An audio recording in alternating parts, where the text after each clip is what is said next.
or reuse systems or infrastructure to deal with the byproducts of that lifestyle. So for me, it would be in that sector where I would see the most immediate opportunities. I'm sorry to say, but it'd be the one that makes the most money, right? So I'd go with, again, I'm an insurance company. I think it's, the thing I'm trying to say is that how to take out the theory from the reality. How to separate the two from the things. When is it business and when is it personal, right? So is this, actually, do I really believe in, I can say good health, but I just don't want to pay claims, right? So it works hand in hand. I think in human nature, you just have to tie the human nature itself into what you do.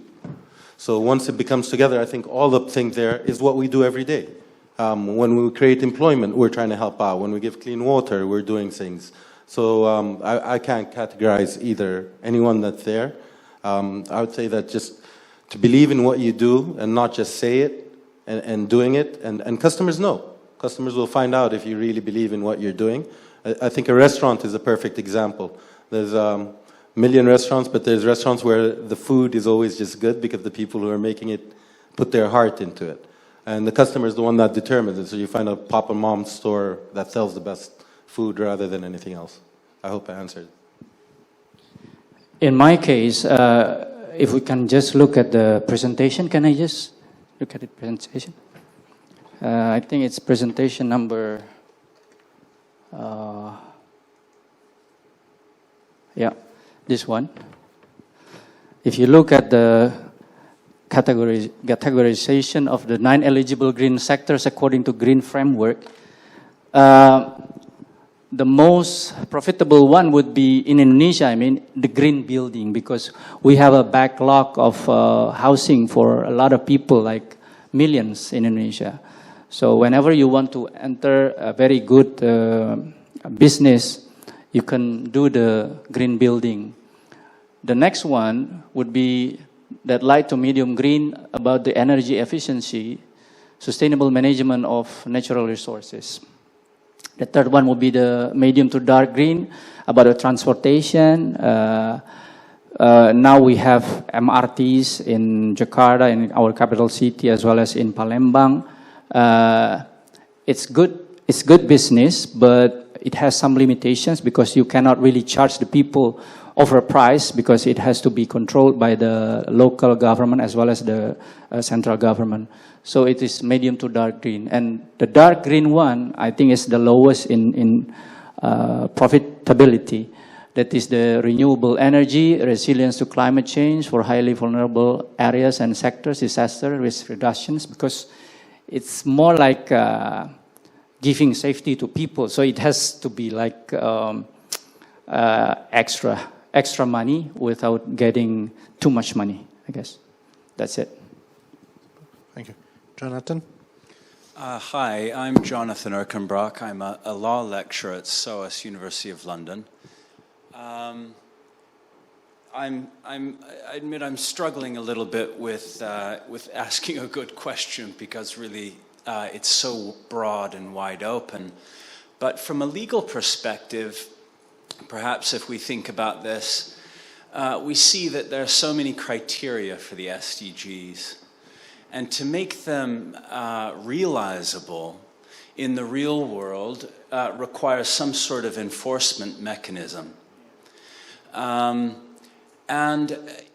along those lines, I wanted you to consider what you thought might be in your respective countries, or perhaps globally, what an appropriate role is for individual responsibility vis-a-vis government mandate, and perhaps your prognosis for the way in which governments or individuals can overcome the climate catastrophe that's on our doorstep.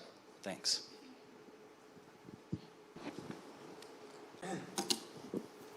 Okay. I'll start it out. As a businessman, we use lawyers to get away from the rules, right? The rules are there. We're there to bend them as much as possible. Sharia is no different. Sudan got, just to put our history in a nutshell, we were converted by force. Basically, Islamic government made new regulations. Everybody had to convert. We didn't believe in it. As a shareholder, I did not believe in Takaful. They took my money, and I have no profits. I did not believe in it. They told me the only way I can make money is on the board. So put more people on the board. That's part of me that make money. There's no limit to how many board members you have, so we put that. Policyholders' account is separate from shareholders' account, but we can build board members' money from policyholders' account. So we'll do that. So again, I think the number one check and balance system is self-regulation. I think whatever regulation they're going to give you, it's the customer that's going to judge. They're going to find out what you do eventually. It's transparency, and it's giving a service to your customer. I think since, let's say, Islam has become bestowed upon me, when they showed me the money, then I became very interested in Takaful, as I was saying. When they showed me that I can make money on the investment side, the whole concept became more feasible, more realistic. Now, which part was I convinced because of my moral beliefs, or was I convinced because I saw the money? I can't go there. I think God will be able to judge that one. But at the end of the day, we're doing it at the present level in a different step. We're going up and above the rules or the regulator, what he does. So even my policyholders meeting, the laws doesn't say anything on how I can regulate them. But I have an internal memo that how to regulate that, how people are going to vote so you don't corrupt the meeting. So I can fill up the policyholders meeting with my own people and make sure that I get the decisions that I want. So again, I think it's a self-check system. I think transparency is the other thing. In my case specifically, I want to go regional. So we would be getting ISO certification, we would be getting standard. I can't even get rating because the rating system doesn't work in my country because it's Sudan. So therefore, that's why I was talking about the different rating system in itself. So again, I go back to thinking outside the box. I think the market tells you what's good, what's bad. If Facebook changed its privacy or it didn't change its privacy, it's its customers that are going to determine if it can do. Whatever the US law says or not says, it is the customers that determine if they need to change their privacy laws or not. Thank you. All right. This I have to tell a little bit about the story of Sharia compliant product in Indonesia. Recently, like 3 years ago, in 2016, the government formed what we call the National Committee of Sharia Finance, chaired by the President of Republic of Indonesia. And he was inaugurated in 2014. So 2 years after that, he made a lot of significant changes in it. And of course, our neighboring countries such as Malaysia, Singapore, Brunei, they have been complaining about the burning of our forests, because when our forests is burned in, say, Pekanbaru or in Sumatra area, the cloud of the cloud of smoke hit the Singaporeans as well as the Malaysians as well as the Bruneians. And we have been pretty much criticized by the world because of that. And that's why the president felt that he needed to, upgrade Indonesia in the eyes of the world. And then the National Committee of Sharia Finance was formed in 2016. So in accordance with Sharia, of course, safety of the people is one of the most important values, as well as the leader of the country, right? So in the National Committee of Sharia Finance, we, along with the president at the National Sharia Board, we help the government to build the concept of the Indonesian Green Sukuk with the help of Cicero, some kind of international reviewer, because this Indonesian Green Sukuk needs to be valued by the global society, right? So we got help from Cicero in accordance to the Sharia perspectives as well as in the global perspectives. We come up with the several points here that we highlighted.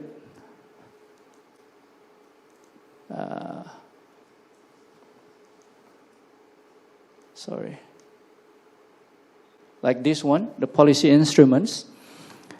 These are the policies that the Indonesian government feels to be in line with it, and this is the best that can really follow, and it has to be implemented throughout the private sectors, of course.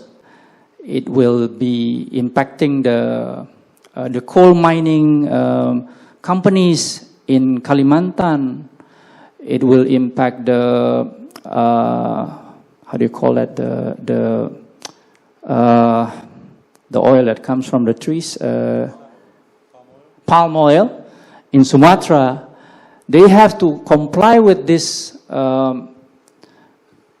commandment of combating climate change in Indonesia. So the enforcement is there, initiated by the government. In fact, it is initiated by the president himself, because he is the chairperson of the National Committee of the Sharia Finance formed in 2016. And now he is the president elected. So we have this, the election of the president in April. And the vice president elected now is, let me just see the name here. Here. Number 1, Professor Dr. Kiai Haji Ma'ruf Amin, the chairman of the National Sharia Board. Now he is the vice president elected. So can you imagine, in the 5 years ahead, my chairperson at the National Sharia Board becoming the vice president elected of Indonesia? Then this is going to be, you know, it has to be working better than before, 2 years before this. I think I can just share that. So you can imagine it's going to have some quantum leaping period, I guess, in 5 years ahead. Thank you. Thank you. Do we have any further questions? Yes, lady at the, oh yes, 2 at the back. That will be the last round of questions. Yeah, okay, you have a question, please. Yeah, thank you very much for your talk, very insightful. So up there we have sort of 17 goals, and they all require global action. So as a global community with lots and lots of diverse needs, how do we assess which needs or which goals to prioritize over others? And also, coming from that, one of the reasons why the predecessor to the SDGs, the Millennium Development Goals, one of the reasons why that failed was because no one could really be held accountable for them, because we're acting as a global community.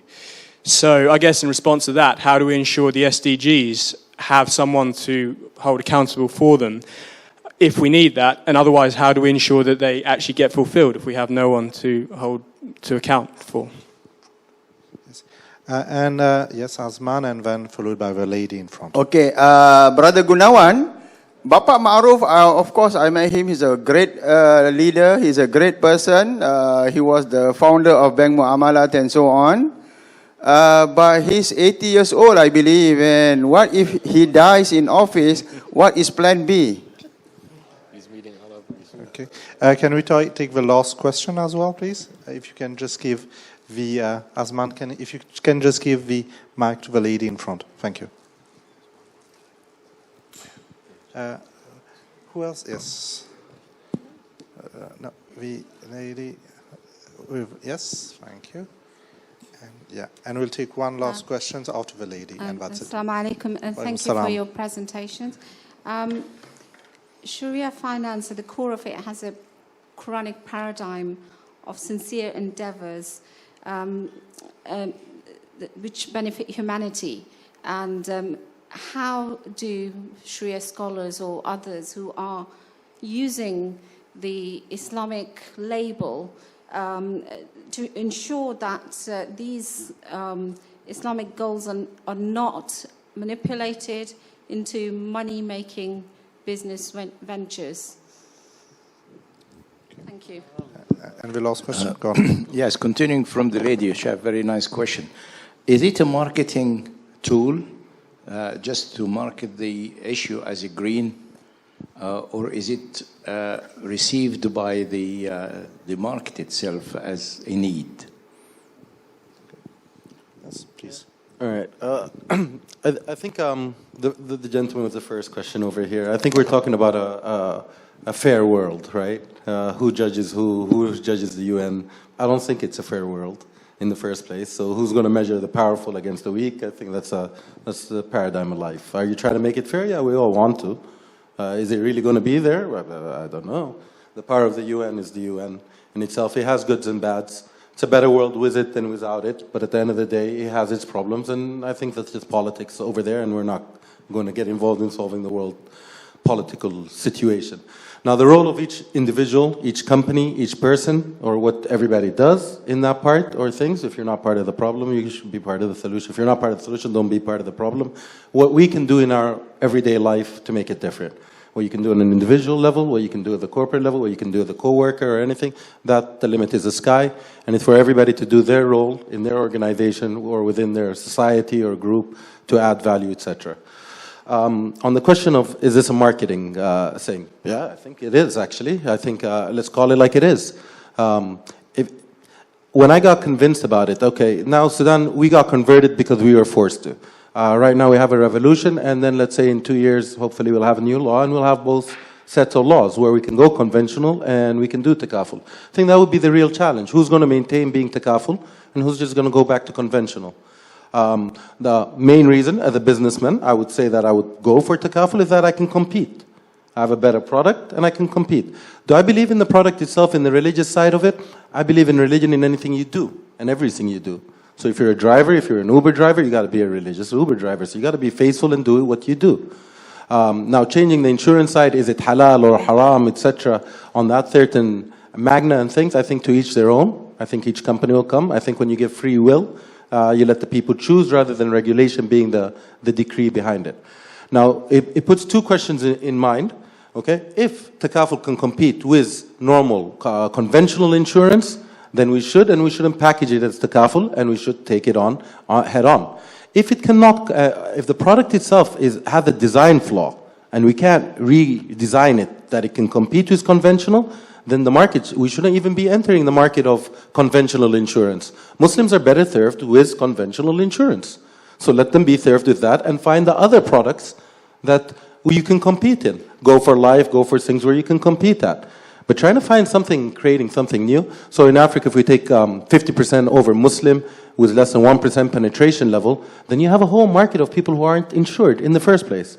So I wouldn't even be targeting or going for the motor or the things that are regulated by the government, the easy pick fruits that people say. I'd go for the harder thing. I'd try to get to 1%. Now, when you're talking about the question about which one is going to make the most difference or anything, yeah, it's microinsurance, the stories we heard, the video we saw in the beginning, that affects the most people. But that's the most people who don't insure. It's the rich who get insured. It's the poor who never have insurance. That's why you get Medicaid, you get NHS or whatever being supported by the poor. So getting people to get supporting the weakest of the society or something, I think is a God-given responsibility of every individual. How to do it? Again, I touched on the zakah, I touched on charity work, I touched on different things. Insurance companies can be your partner in what charity works do to complete the equation of it.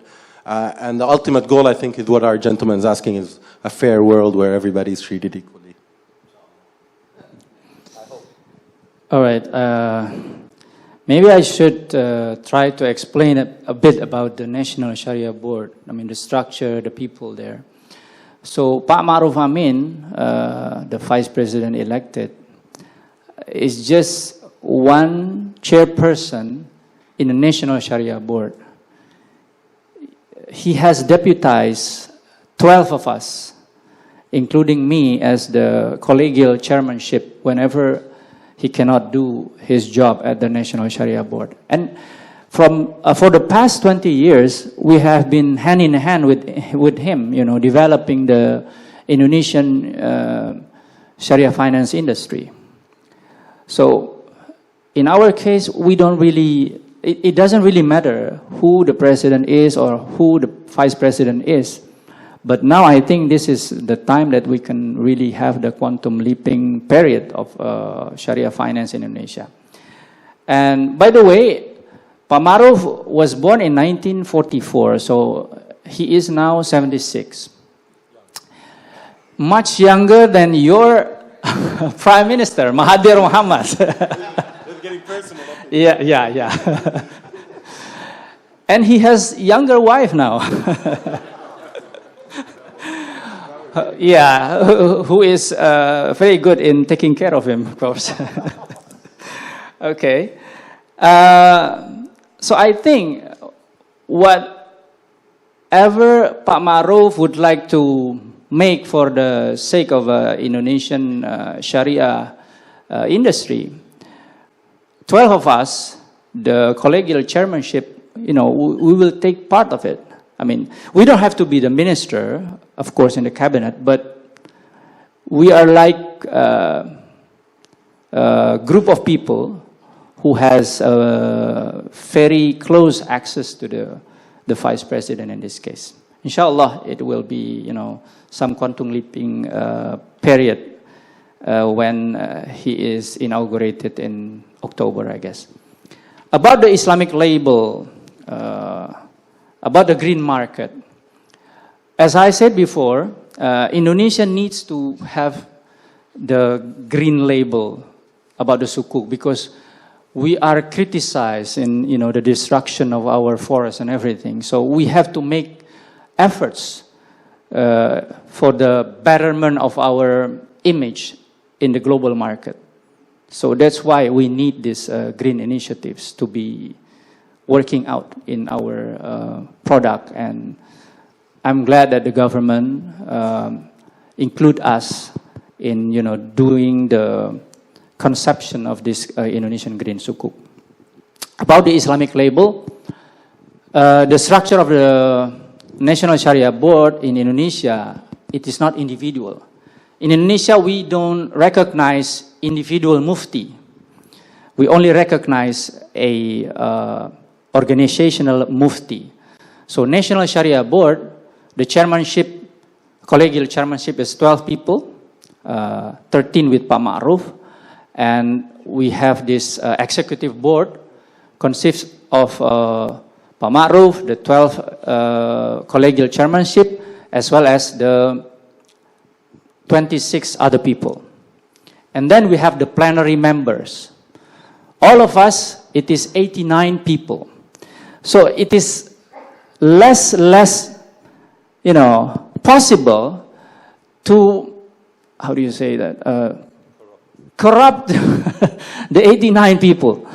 You can make, I'm not judging, but you can make Sheikh Nizam Yaqubi say something about the product, but you don't give, the whole thing about the product. And Sheikh Nizam Yaqubi will say, oh, okay, this is Sharia compliant. But actually it is not Sharia compliant. So you can fool one Islamic scholar, but you cannot fool 89 Islamic scholars in Indonesia. So to pass on the fatwas on certain product, on certain financial institution to become Sharia compliant, it is a bit hard in Indonesia, but it is more, I would say, more convincing. Because you cannot fool 89 Islamic scholars. Quite clearly. And I will pass on to Markus for a concluding comment. Yeah, really just very basically, I think your comment about how do we prevent the UN SDGs from becoming another on-the-shelf show. There's I think two kinds of people out there. There's those that look to somebody else to solve their problems, and those that try and solve their own problems. And my experience in the developing world is that the majority actually fall into the latter category because they have to. Because government is by and large not delivering on many of the issues that are important to people. But precisely because of that, I actually have quite a bit of faith that even if these goals fail, the next version keeps pushing things forward. There's been a number of developments, we don't need to go into each or every specific, as a result of these UN SDGs being passed. responsible investment initiatives, government policies that we've heard of, and I'm sure if we went through other countries, we would hear similar things. So that's a positive, not a perfect. In terms of, is it a marketing issue or not, as an outsider, I would say that it should always be worthwhile for the consumer to have some choice. It is the businessman who has to present, or businesswoman who has to present that choice and find out whether his or her product actually is up to scratch. As it's been pointed out for the case of Sudan, when you're forced to buy at the barrel of a gun, only one version, I think you'll find when the gun is found to be empty or withdrawn, the market might not be that good. But it really is a question of the individual's choice. And I think that's what this all comes down to. Thank you very much to our panelists, and thank you to the audience for their interaction. I hope to see you all tomorrow for the last day of the responsible side. Over to Iqbal.